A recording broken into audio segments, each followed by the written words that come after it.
Hey Gators and sports fans, get all your Gator talk, news, analysis, and opinions on the Pod Up with Matthews in the Morning podcast. Find us on your favorite podcast platform or watch us on Facebook Live between 8 a.m. and 9 a.m. every weekday. Pod Up, because we are Gator fans. So say it's great to be a Florida Gator. Good morning and welcome to a Tuesday edition of Pod Up with Matthews in the Morning from the Crime Prevention Security System Studios. Large enough to serve you, small enough to carry. Tuesday, you know what that means. That means good old Buddy Martin from the Buddy Martin Show will be joining us on the Titan Tomorrow hotline here in just a second. The second portion of today's show, we're going to be joined by former Gator linebacker Ephesians Bartley, old number 44. Many people he goes by Fee. We'll catch up with him, see what's going on, get his thoughts on Gator football. But in the meantime, we're going to head on down to Ocala. And we're joined by the host of the Buddy Martin Show. You can check him out Monday through Friday live about 9 o'clock. He's a late night talk show host. Good old Buddy Martin. Good morning, buddy. How are you? Good morning, Shane. I'm doing great. And let's get closer to football. We're getting more information out of Dan Mullen. We're beginning to hear certain names more often, and we're hearing some good things out of the swamp. And I'm getting a little bit optimistic. Not too much, but a little bit optimistic. Yeah. Before we get into Gator football, buddy, I want to get your thoughts. We talk a little golf every week because you and I enjoy watching golf. Did you happen to see any of the tournament, the PGA tournament this past weekend? Yeah, that one thing. There's people scrambling for cards and stuff. I watched a little bit of it. I didn't watch that much. Well, you did hear that there was a 6-man playoff, right? Yes. Yeah. Have you ever heard of a 6-man playoff on the PGA Tour before? Yes. As many years as you've been covering it? Yes, because we had an event which I was a media director of called the International in Denver at Castle Pines, where we would have very often a 5- and 6-way tie because of this Temperford system. Mm-hmm. But I have not heard of it very often, and that was unusual. And see that many guys, like somebody said, it was like being in the regular group on a Thursday at their local club, yeah, it was awesome. So they don't have that event out in Colorado anymore with the Stableford system, do they? No, that was one of the ones that I was with them out there for 17 years. A beautiful golf course, fantastic venue. And they set the curve on amenities for players. Nobody did it like Castle Pines. Ask them someday about the milkshakes and the amenities and what. It's a great event, but unfortunately, Tiger Woods decided not to play in it, and that hurt our ratings with TV. And it was not a couple of years after 17 years, it was over. Yeah. All right, buddy. Let's switch gears. I guess a lot of talk yesterday, and it'll continue today. The Gators had a scrimmage Sunday night. I don't know if you were at Coach Mullen's press conference or watched it via Zoom. I'm not sure how they're doing that these days. Zoom. It's all Zoom. It is all Zoom. Okay. We got reports that the offense looked really good. I think Emery threw 3 touchdowns. Anthony Richardson threw 3 touchdowns. They both threw 2 interceptions. The running backs looked good. What else can you tell us?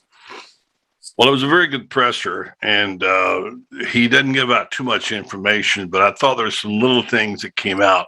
You mentioned the quarterbacks, and Richardson had a huge night apparently. Mullen doesn't often praise one guy that much, but he praised Anthony Richardson as being a guy. He said he had a huge night last night.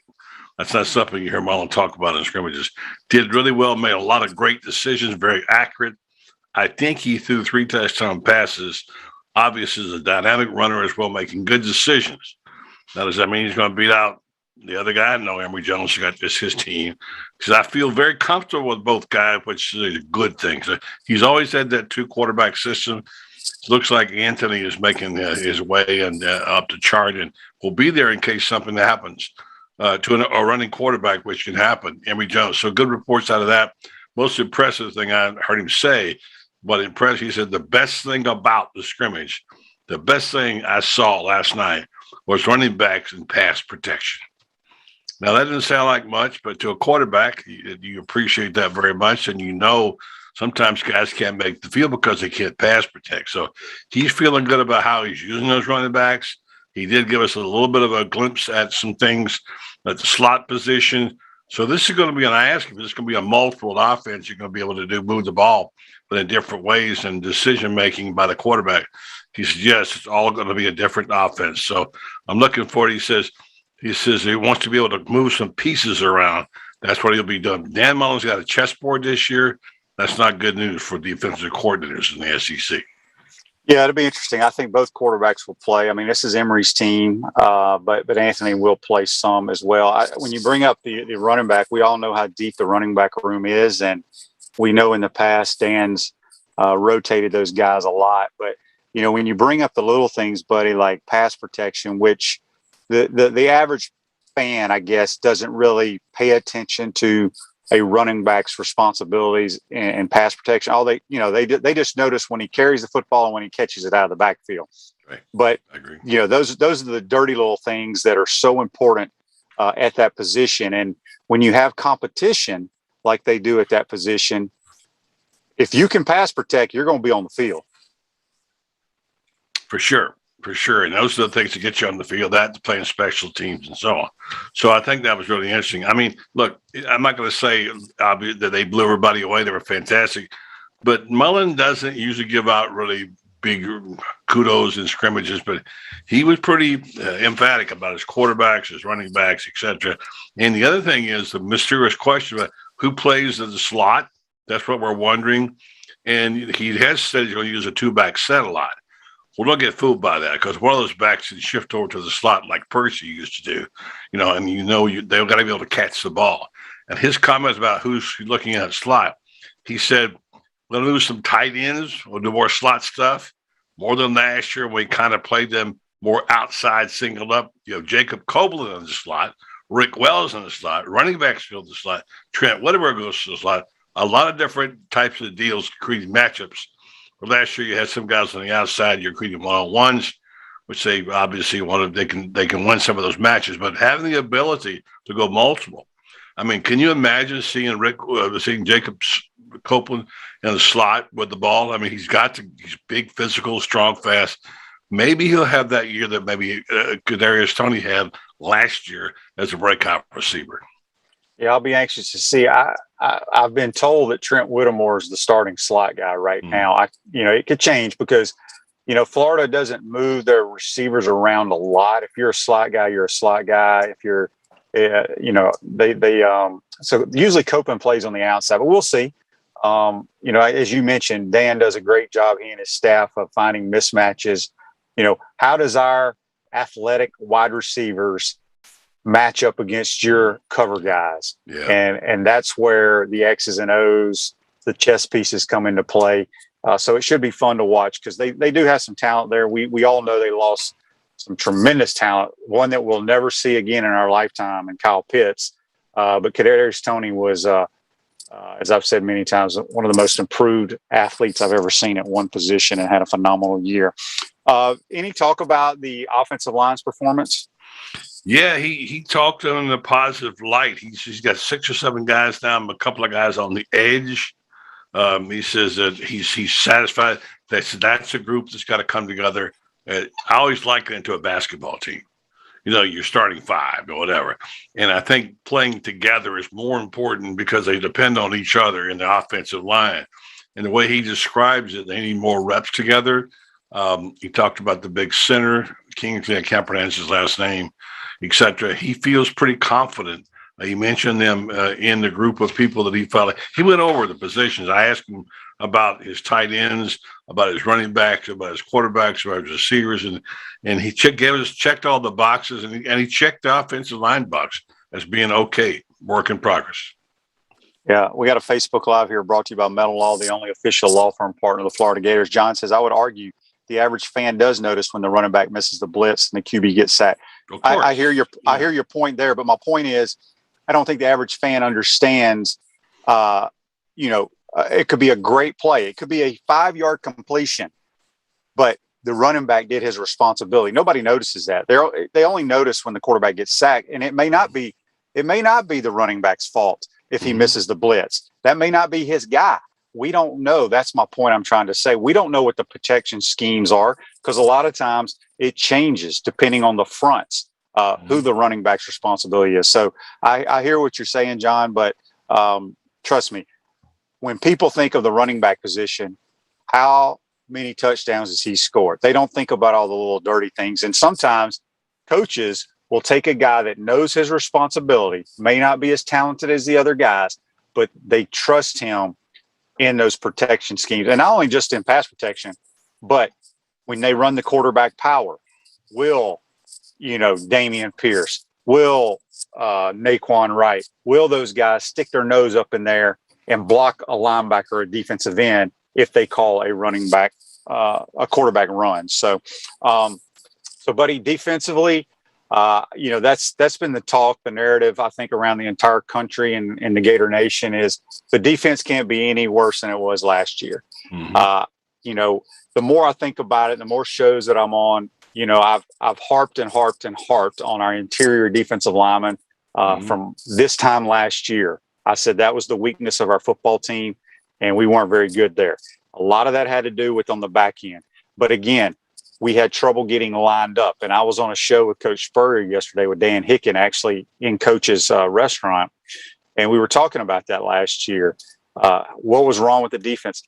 One of the issues that I had, and we talked about it all year long, was how we couldn't get lined up, right? But when you go back and you watch the games, or if you watch it from the stands, it's because we were shuffling players in and out, like a hockey line change, And I don't know what the reason for that was. Was it to keep guys fresh, keep guys happy so they don't, bitch and complain and want to transfer? But I feel like, especially playing SEC football, let's put our 11 best out there. Now, you have to make some changes with personnel movements from the offense, but put your best 11 out there. And then if somebody gets dinged up or tired, then just substitute that guy. I just felt like we were making wholesale changes way too much. Your thoughts? Well, I agree. I think I have an inkling as to why.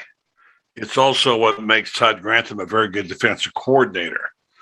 He's a chess player just like Mullen. The problem is when you play situational football, you tell me if you think I'm right here, you go by groupings. You got to get situations, people in the game for a certain down distance. But you have not got a good communicating system where you get the groups together and get them on the field on time. Seemed like every third down or whatever, there was always a guy running off the field, on the field too late. How can you know who you got when you don't know who's in the game? They don't have a grip on their substitution. And I think Grantham is borderline brilliant as a defense coordinator. He knows what he needs, but getting it on the field doesn't always work.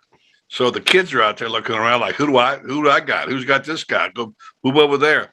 They never look like they were ready when the ball was snapped.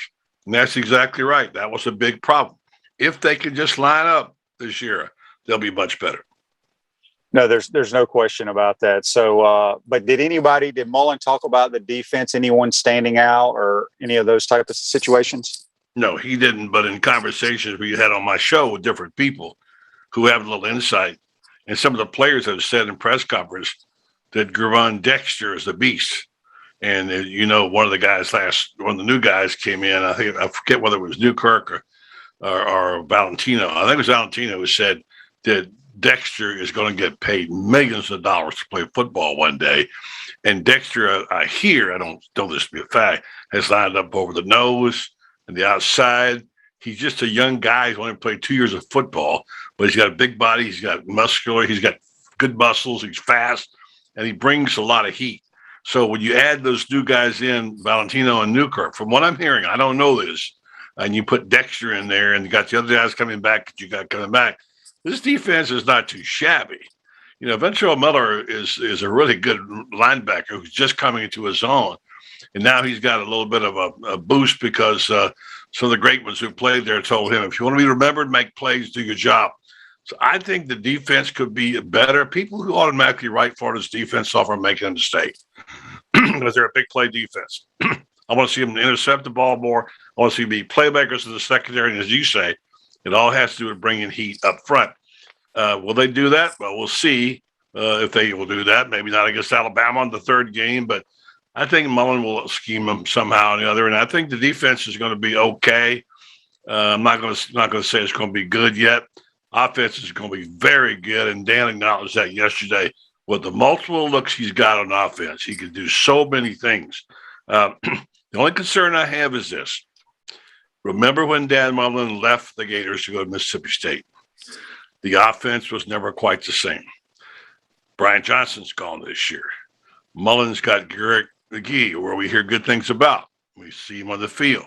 I don't know Garrett McGee. I'm not sure how good Emory Jones and Anthony Richard can play with him coaching. Mullen says he's got confidence in him, but Mullen also says he will call the plays again. He said, I think the fans want me to call the plays. I like calling plays. I will be play calling. So there could be a little bit of blip there. Again, cohesion among the staff, working together, and to be able to get the players on the field on defense, all part of what hopefully Dan Mullen can do well. Yeah, Dan's going to call the plays. There's no question about that. You brought up Gervon Dexter. He's not going to be a starter, but I think this is a crucial year. I know he was a freshman last year, but people that I've talked to, he didn't live up to the hype, I guess you could call it, buddy, because I want to say he's Mullen's only 5-star that he's had. I think he was a 5-star. I could be wrong, but he needs to play like a 5-star, I guess, for the defensive line. He's going to be in the rotation. He won't be a starter because of the 2 transfers, which they had to go get.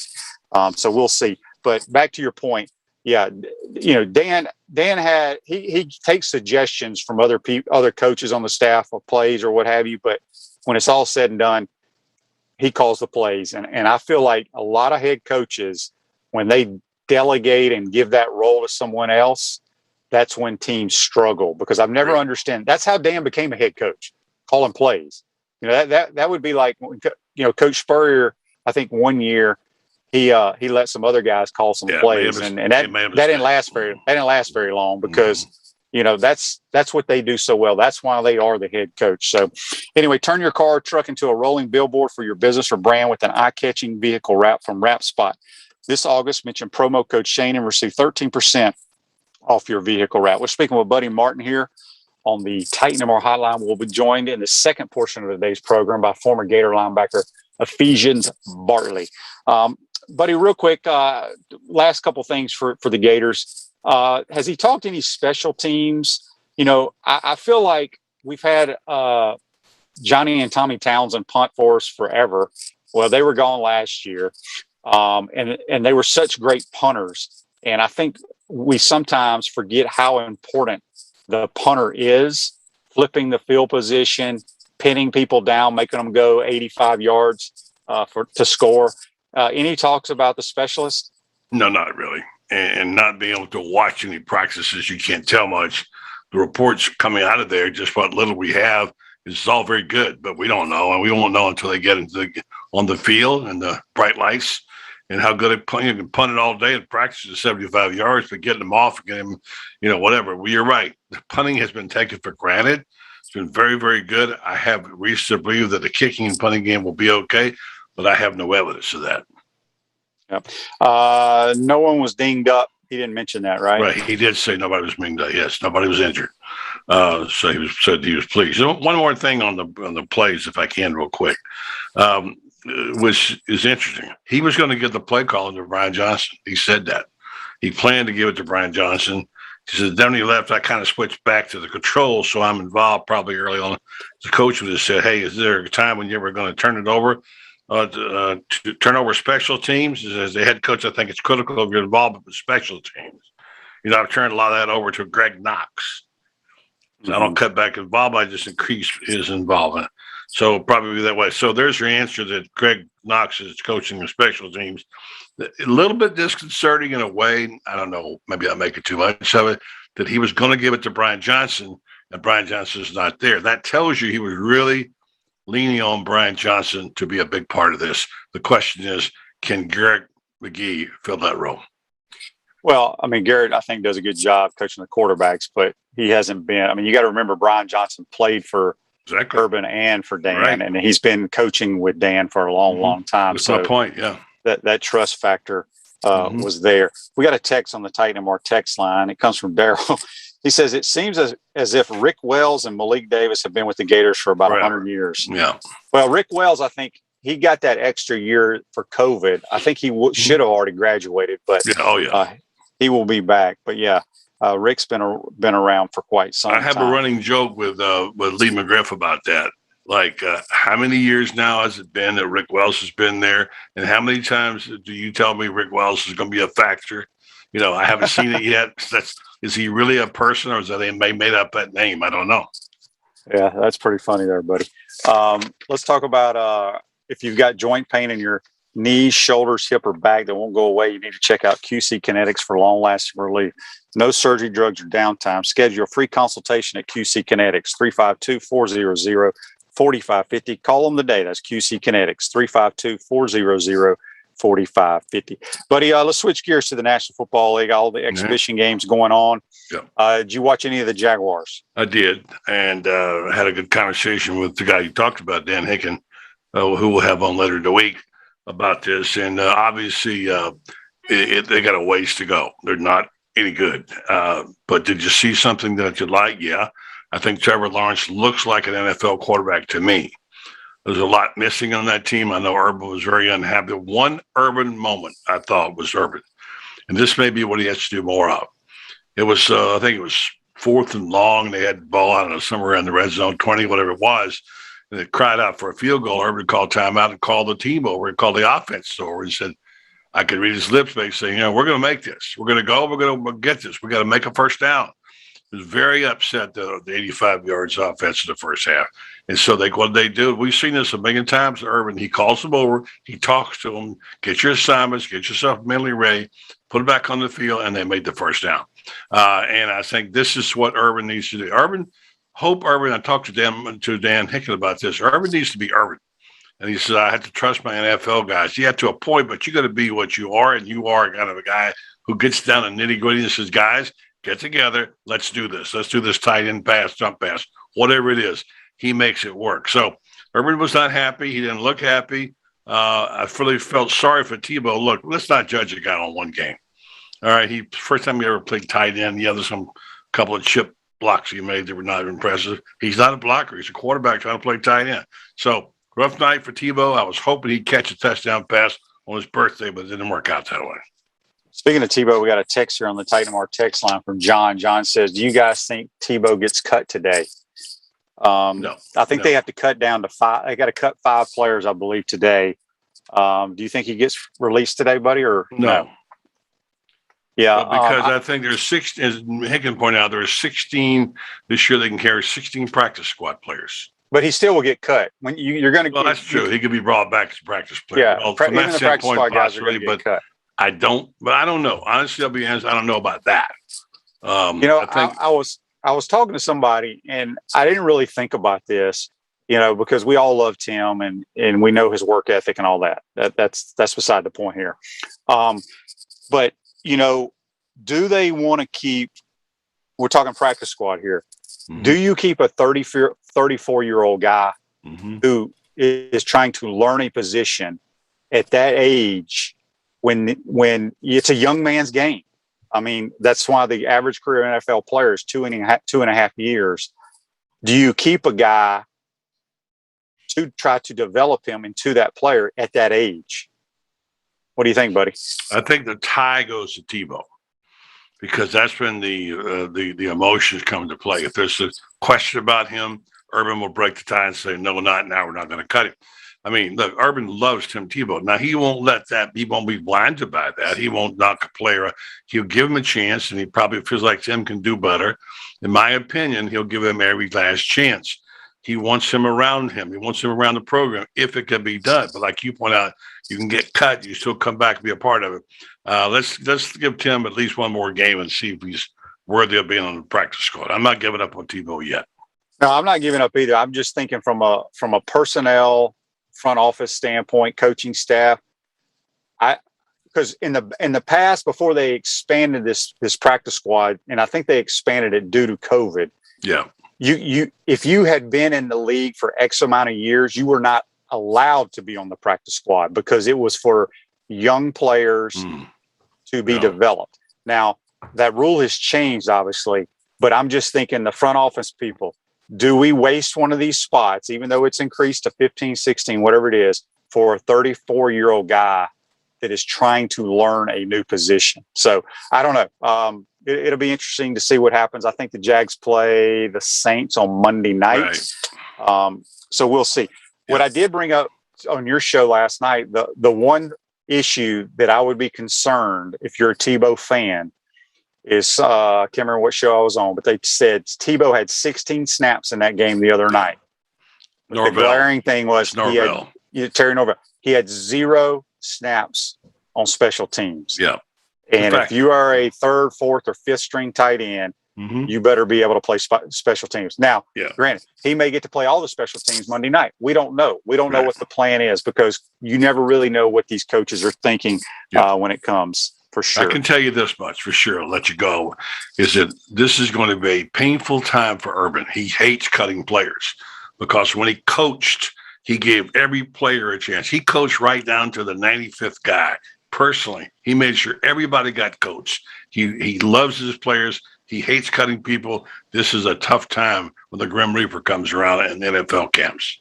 Oh, yeah. Tell me about it. I was cut about 6 or 7 times. Rick asked here Rick asked on Facebook Live, brought to you by Mellon Law, isn't Tim playing for free? No.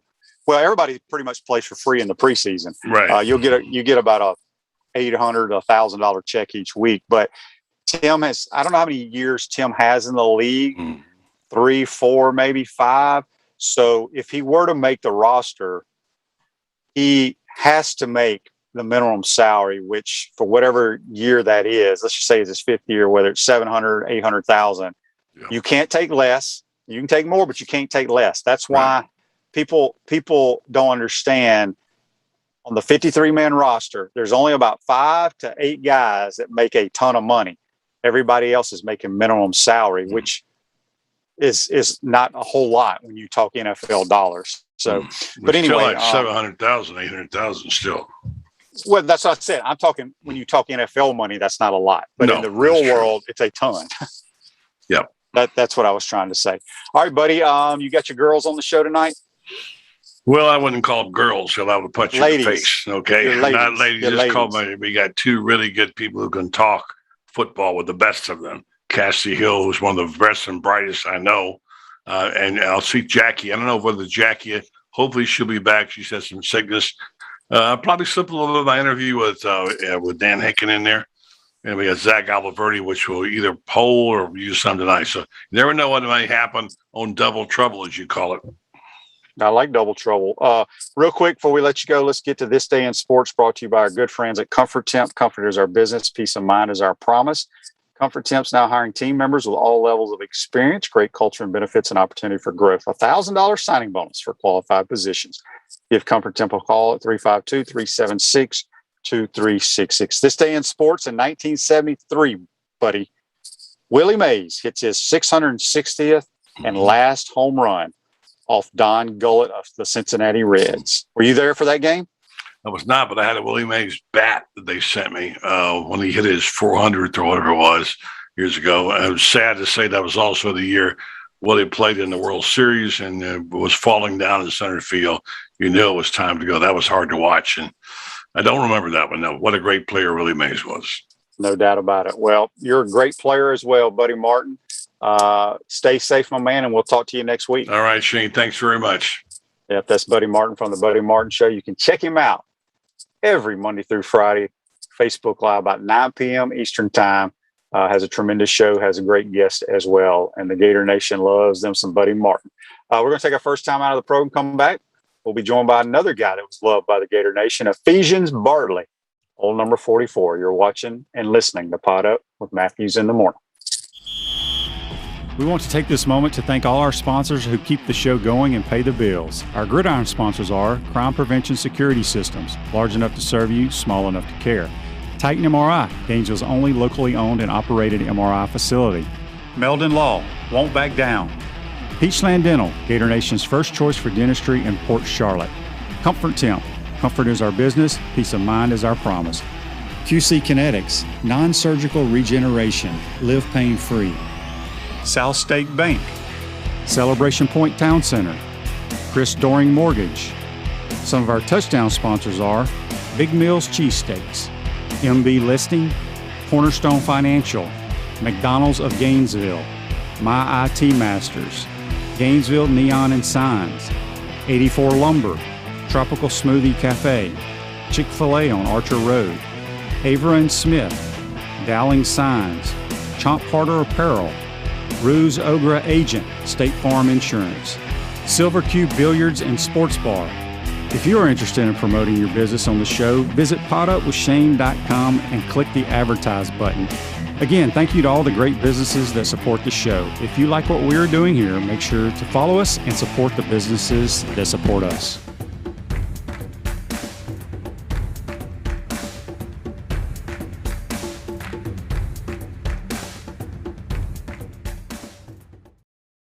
Are you tired of being sidelined by nagging pain? Hi, I'm Emmett Smith, Hall of Famer and Dance with the Stars champion. Happy to tell you about QC Kinetics and their biologic therapies for treating pain without drugs or surgery. Are you suffering from chronic pain in your hips, knees, shoulder, or lower back? Are you tired of living with arthritis pain? QC Kinetics offers natural pain treatment that can repair and restore damaged tissue in your joints. Listen, I know pain, and I've seen firsthand how powerful biologic therapies can be. Patients at QC Kinetics rave about their result because they're getting their lives back. They're getting moving again. These exciting regenerative treatments used to be available only to pro athletes like Emmett. Now they're available to anyone thanks to QC Kinetics. Call today for your free consultation. Get long-lasting results from my friends at QC Kinetics. Call QC Kinetics 352-400-4550. In North Central Florida, call 352-400-4550. QC Kinetics 352-400-4550. Welcome back to the Crime Prevention Security System Studios. Celebration points where the Gators go to celebrate with premium brands like Regal Cinemas, Bass Pro Shops, Nike, Le Macaron French Pastries, International Diamond Center, and the HBC's new restaurant, Gainesville's hottest new restaurant, Spurrier's Gridiron Grill. We will see you at Celebration Point where the Gators go to celebrate. We're now going to go to the Titan MR Hotline. We're going to be joined by one of my former teammates, played for both Galen Hall and Steve Spurrier, old number 44, Ephesians Bartley. Good morning, Fee. How are you, buddy?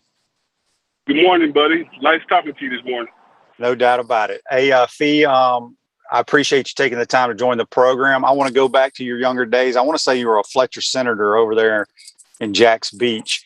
Galen Hall is who you signed with to be a Florida Gator. What other schools, or did you grow up a Gator fan, or other schools that you visited? I was always a Gator fan. My mom had a cornea transplant in Shan, so at a young age, I was always on the campus when she was doing her checkups and everything. And so I met Bud Fernandez, who was a security guy. He would let me in practice, and I would watch practice. So my number one priority was always get the University of Florida scholarship. I was blessed enough to get offered by Georgia, Alabama, pretty much the entirety of the SEC. So I had options, but I always wanted to go to Florida. So when I got that offer, it was done. I committed on the spot. And you committed to Galen Hall, and you came in the class, which is a pretty good class. Some guy named Emmett Smith came in with your signing class. Just talk a little bit about, you know, we before you came on, we were talking off air about Jan Hall, and you know, there's no place like Jan Hall. The stories that could be told there, but you know, college football went away with Jan Hall, I believe, or athletic dorms. I want to say in like 1996. Just talk about the bonds, the relationships you built with not only football players but all the male athletes by living in Jan Hall. Big thing about Jan Hall and the athletic dorms, I don't think that was a good idea for the younger guys. The bonds and relationships you grow from having those intimate incidents where guys run into the shower, the jokes, everything that go on. You learn each other. You grow up together for a couple of years, and it builds a better team chemistry. It's like the guys I came with, my ex-roommate Mike Brandon, Tim Hall before he passed, Godfrey. All of us grew up together, eating, sleeping around each other. We became very fast friends over that time period. I mean, everybody has a story about somebody, good and or bad, and they also have a story about how a guy helped them out going forward. So Jan Hall was a very important part of my life growing up. It created some great friendships and a bunch of stories that never end every time we all get together. Yeah, there's no question about that. We're speaking with Fee Bartley here, former Gator linebacker on the Titan MR hotline. Got a text on the Titan MR text line. It comes from Daryl. Daryl wants to know, Fee, two-part question. Who did you enjoy playing against in high school football, and who was your favorite opponent to play against as a Gator? In high school, it was always Sandalwood with Reggie Lawrence and Chris Parker. They were two of the better running backs. In Jacksonville, I had a pretty good success rate against both of those guys. And in college, it was always playing Georgia.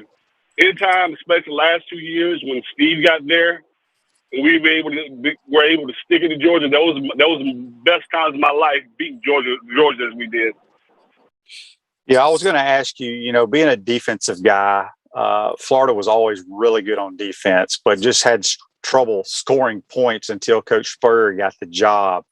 I mean, you look at that 90 team and the 91 defense, and Coach will tell you they were loaded with talent, especially at the linebacker position with yourself and God bless them, Godfrey Miles and Tim Falk. We lost them way too soon. But just talk about what it was like from a defensive guy when you saw what Coach Spurrier could do on the offensive side of the ball to help you guys out. Actually, from our standpoint, it became a lot easier. It was like, you guys go out there. We used to three and outs. You guys go out there, 8 plays, score on the first drive. Like, hey, we're playing at the wing with the wind at our back. We're able to get more aggressive. We're able to start attacking quarterbacks more so than we had to in the past. In prior, guys would line up 3 clouds, hold on the ball, score once, and they were happy, and that was enough for them to win the game. When you guys came and started scoring points, we were able for once to put our ears back, get after people from various looks, especially with Coach Bates. I remember his favorite blitz was Tiger Cat. We ran that every play, majority series, and just got after quarterback. I think for me, the easiest part was, everybody talks about the linebacker, was our front. Our front four was just great. We had Brad at nose guard, Tony McCoy, Huey Richardson, Mark Murray. Those guys got off the quarterback, held up against the run, and as the linebacker, all I had to do was clean stuff up. We got a text here on the Titan MR on the Facebook Live, brought to you by Metal Law. Andre says, Emmett was one of the greatest running backs of all time. He wasn't the fastest on the field, but what made it so hard to tackle him? Emmett saw you coming. Emmett's vision, Emmett can be looking straight forward and see somebody behind him. I mean, I could never get a good lick on him because he always saw you coming. He saw the hole open before it got there, and it was just hard to catch it because he just saw everything as it unfolds. I was speaking with Fee Bartley here on the Titan MR text line hotline. Fee, you mentioned you talked about all that front four, but the linebackers on the 90 and 91 team with yourself, as I mentioned, Godfrey Miles and Tim Falk, two tremendous players, and Jerry Odom. Just talk a lot about you guys' relationship, how you guys push one another, and just the athleticism. Now, we can't say Odom was very athletic, but he was like the quarterback of that defense. Just talk about the linebacking core back in those days. I think the thing about it, we all of us came in the dorm, first day on campus, saw each other, got together, all in the working groups. I mean, at first, Godfrey and I were competing for the will or the money linebacker position. Even though we were competing hard against each other, we were all friends. We all laughed and joked. We watched film together. We saw things together. Jerry, as of course, was the quarterback. Jerry would be in the huddle. He'd hear a couple series by the second quarter. Jerry had the offense figured out, calling out the checks, relaying it to Tim. Tim kicking it out to me. We kicking it back between each other. It's just a communication you got, once again, developed from being friends, being around each other, understanding each other, and the number one key was communicating what you saw and what you wanted to do. I mean, everybody's always say Jerry was not athletic, but Jerry was one of the smartest players I've ever been around. And Jerry was athletic enough to be able to sift through the wash and make a play when he needed to. Yeah, he was a hard-nosed player. It's amazing if you saw how his size, the size he played at in the SEC, it was amazing. We got a text on the Titan MR text line. It comes from Coop. Coop wants to know, you had a brother, Jason, that also played for the Gators. What's he up to these days? Jason is back in Jacksonville. He does work as a stunt man in California every now and then. He does security work. He still does his martial arts. He was on the Greatest Warriors for a while, television shows, but he's now back just doing security. He got a scholarship, played in the Florida Georgia game, had a pretty decent career in Florida. But he's proud of being able to go there and be a Gator as well. Right now he's in Jacksonville working as security. Yeah, you bring up the Georgia game, and I know you said that was one of your favorites to play against, and obviously it had something to do with, the rivalry, but also you grew up in Jacksonville. What was it like for a Jacksonville kid to be able to play there in the Gator Bowl against the Georgia Bulldogs? I mean, it was everything. My entire family got to watch me play. Of course, I was always looking for tickets, but the thrill of a game, you sat and watched from the stands. You watch while you served the little Cokes. I did that one year, serving Cokes in the stand. And to be able to turn around a couple years later and actually playing that game, first 2 years, not as successful, but the last 2 years, being able to beat Georgia and brag about it in Duval County, which is where the game is played and so much, what's the word I'm looking for? It was everything to me. It was a childhood dream, but to be able to grow up and fulfill that dream was just great for me. Chris Doring Mortgage, they do mortgage lending right, helping home buyers throughout Gainesville and North Central Florida. Call Chris Doring Mortgage today at 352-244-0840. Speaking with Fee Bartley here on the Titan Tomorrow Hotline. We got a Facebook Live brought to you by Melton Law. Daniel says, I loved watching that defense play. Fee was among our favorite players on that defense, a hard hitter that laid the wood for sure. Speaking of laying the wood, refresh my memory and the Gator Nation's memory about Booyah. Didn't y'all have like towels and all kinds of stuff that said Booyah on them? That was Tim Polk's invention. Okay. Tim had always was always running around when you talk trash to him, especially number one, Eric Arrett. Tim would always tell Eric, I'm going to put this Booyah on your blankety blank. And Eric would laugh and joke with him about the whole time. And then Tim, in one meeting, Tim goes, and I think it's Frank Franzi, says, hey, we got to tribe. When they come in this year, we're going to put that Booyah on them.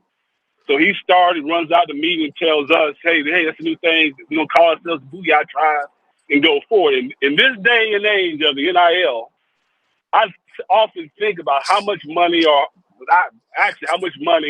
how much marketing he could have done with that product right now.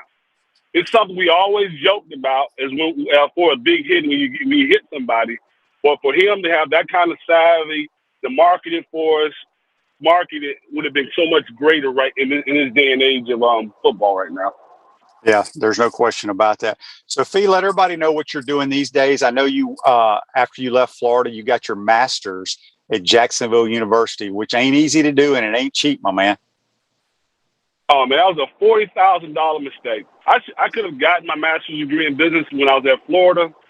So I took the easy way out and got a degree in sociology and wound up having to come back and get another degree, take more accounting classes, and to be able to get my master's degree, something I always wanted to get anyway. Like I tell all the young guys, get the degree while you can. That's why you got a scholarship. That's why you're there.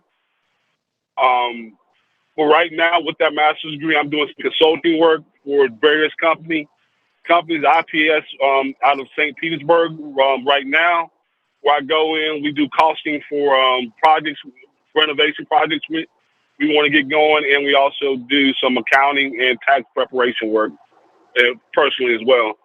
But once again, if you got a chance to get a degree, go ahead and get it while you can. Football is only for a short period of time. I know more accountants, lawyers, and actually doctors than the people that actually play football than the guys that actually made it to the NFL. Yeah, there's no question about that. We got a text here on the Titan Tomorrow text line. A few more minutes with Fee Bartley. It comes from William. William wants to know, Fee, who is the one running back in college football that you just hated to play against? Emmett. Emmett? No. Really thinking about it.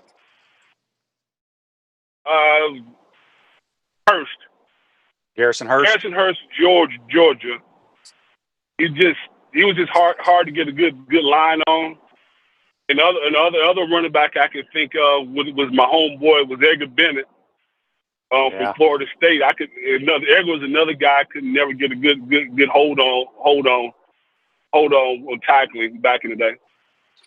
Yeah, speaking of tackling, you know, they've changed a lot of rules in college football now, Fee, and I'm not sure if you're aware of this, but they can't go back-to-back practices with a lot of contact. What? Yeah, you can't. It's like an NCAA rule. It's crazy. You can't do the Oklahoma drill. You can't do any of that stuff. Do you think, like, you know, because I know it's hurt the NFL, but it's definitely hurting college football. I mean, obviously the rules that have been changed to favor the offense, but, you know, the lack of tackling, the lack of being physical in practice, that's hurting defenses, don't you think? Oh, big time. The only way you get better at tackling is tackling. I'm growing, especially my first 2 years, I had a tackling issue, whereas I would never take that next step with too much lunging. But you never get to work that out until you actually strike somebody. You have to be able to strike, wrap up, drive your feet, continue. Some of the things they're doing to take the head out of it, it is good, but eventually you have to be more physical. You do have to tackle and strike somebody and wrap that person up to be proficient at it. I remember talking to Coach Collins. Coach Collins told me, "I'm sorry to tell you, son, but you probably wouldn't last a quarter in today's college football." I'm like, true. Yeah, that's funny. Fee, you got a good Coach Spurrier head ball coach story for us?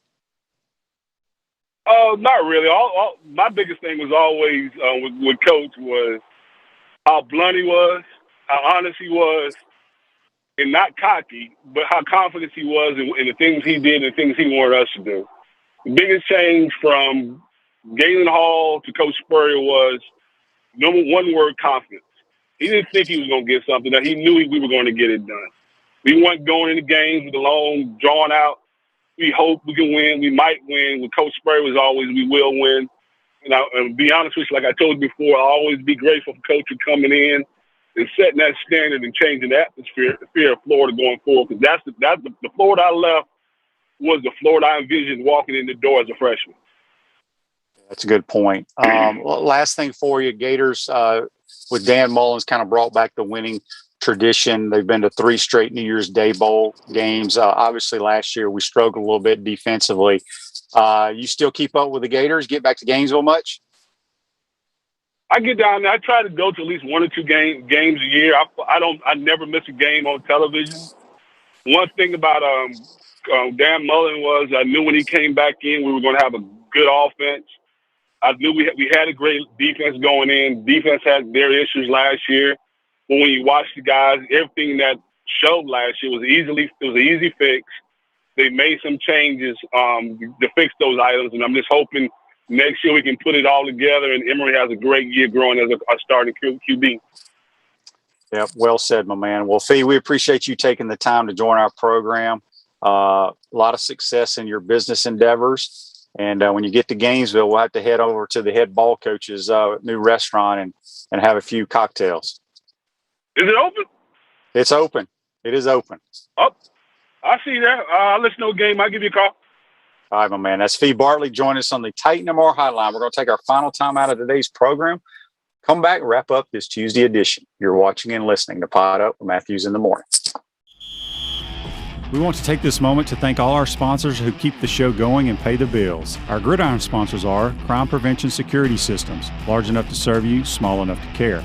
Titan MRI, Gainesville's only locally owned and operated MRI facility. Meldon Law, won't back down. Peachland Dental, Gator Nation's first choice for dentistry in Port Charlotte. Comfort Temp, comfort is our business, peace of mind is our promise. QC Kinetics, non-surgical regeneration, live pain-free.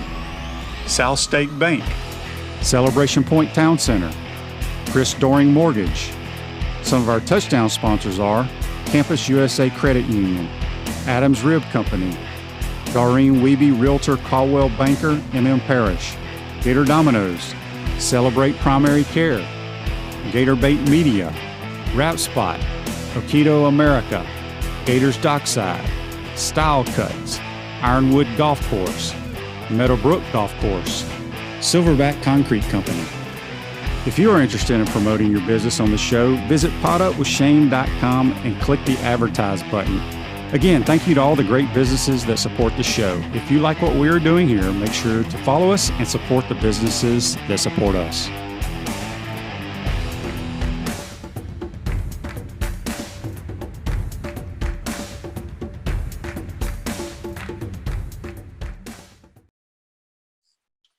Welcome back to the Crime Prevention Security System Studios. Center State Bank is now South State Bank, but we still put business first. We understand that small businesses need a community business partner that they can rely on. South State still has 4 convenient Alachua County locations. South State Bank, banking forward, member FDIC. I want to thank Buddy Martin from the Buddy Martin Show for joining us on the Titan MR hotline, and also my former teammate, Ephesians Bartley. Was a tremendous linebacker back in 90 and 91 for those great defensive teams. Appreciate him taking the time to join us as well. Andre says here on Facebook Live, brought to you by Mellon Law, the only official law firm partner of the Florida Gators. I wonder if anyone would have transferred in '89 after being on probation if the transfer portal existed back then. That is a great question, Andre. Who knows? But I'm pretty sure some people may have, because being put on probation there, Coach Spurrier's first year, for something that no one on that team had any involvement, stunk for us that we weren't able to call ourselves the SEC champions, even though we won the league. But that's a great question. Make sure you tune in tomorrow. We'll have JC, and gosh, I'm trying to remember who we have tomorrow. I lost my train of thought. But we have a really good guest tomorrow as well. Make sure you tell all your friends and family to follow our program. We're getting ready to crank this thing up with football season. You can follow us on Facebook, YouTube, Spotify, Apple Podcasts, Google Podcasts, any of the Google platforms out there. Mary says here on Facebook Live, we call it a day. She says, enjoyed watching Fee. Great interview. Oh, what memories I have being a Gator fan. Yeah, those were the good old days back in the HBC's first couple of years. As Fee said, man, thank goodness Coach Spurrier came along, because he laid the foundation and set the tone for Florida football and got it off on the right path to success. And it's been a lot of great years since then. Today's show's a wrap, brought to you by Wrap Spot. Be safe out there, folks. Make sure you tune in tomorrow. See you later. No doubt about it. Last thing for you, Ernie, I ask all the people, you only had 1 year with him, but you know he's a character. You got a good Coach Spurrier story for us? Oh, man. Oh, wow. It's so funny. It's so funny when I ask the players this, everybody has the same reaction. Oh, man. You know what? Probably my funniest story is actually not when I was playing. Kerwin and I was riding, we was coaching, and he was calling. Kerwin was talking to Spurrier. He was on the speakerphone, and he had saw us coach the All-Star game. So we were on our way back to Jacksonville. He saw us coach the All-Star game, and he said, Kerwin, you and Ernie look pretty big out there. Y'all need to get to work.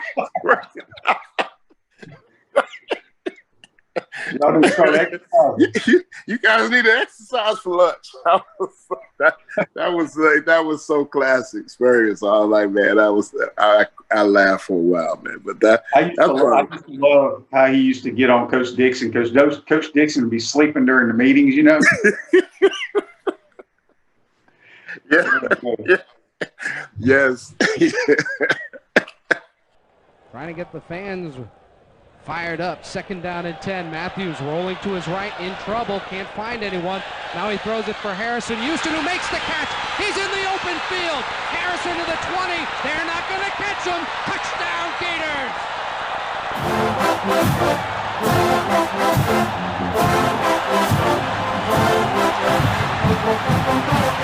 Gators!